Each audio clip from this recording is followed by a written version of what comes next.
Have you ever noticed that you wake up out of nowhere around 3 a.m.? You're exhausted, the room is pitch black, and the rest of the world is fast asleep, but your mind is wide awake. You toss and turn, feeling frustrated, convinced that something is wrong with your body. You blame it on stress, or assume you're developing insomnia. But what if I told you that waking up in the middle of the night is actually completely normal? In fact, for hundreds of thousands of years, this exact habit was a superpower that kept our ancestors alive.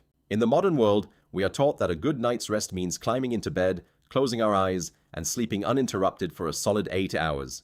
We call this monophasic sleep. But if we look back at history, it turns out humanity didn't always sleep this way.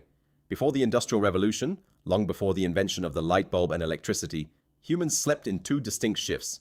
This was known as biphasic sleep. People would go to bed a few hours after sunset, around 8 or 9 p.m. Then, around 1 a.m., they would naturally wake up. It wasn't a medical condition or a sleep disorder. It was actually considered one of the most peaceful, creative, and productive times of the day. In this quiet, dark window, people would get out of bed, sit by the fire, write in their journals, converse with family, or simply reflect in silence. Without the chaotic rush of the daytime, their minds experienced a profound sense of calmness. They called the period between their first sleep and second sleep the watch. After a couple of hours, they would drift back into their second sleep and wake up with the sunrise. So who took this peace away from us? The answer is simple: the clock and the factory. When factories emerged in the 19th century, industrial society required a new kind of human, one who operated strictly by the clock. Factory owners didn't care what our natural biological clocks preferred. They needed fixed, rigid shifts.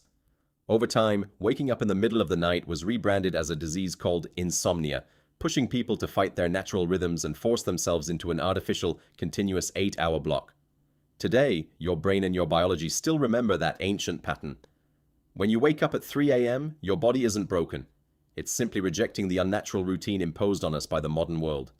So the next time your eyes snap open in the dead of night, don't get frustrated. Don't reach for your phone to scroll. Just sit in the darkness and breathe in the silence. That time doesn't belong to a corporation or a schedule. It belongs entirely to you. If you enjoyed this perspective on history and human psychology, consider subscribing. See you in the next one.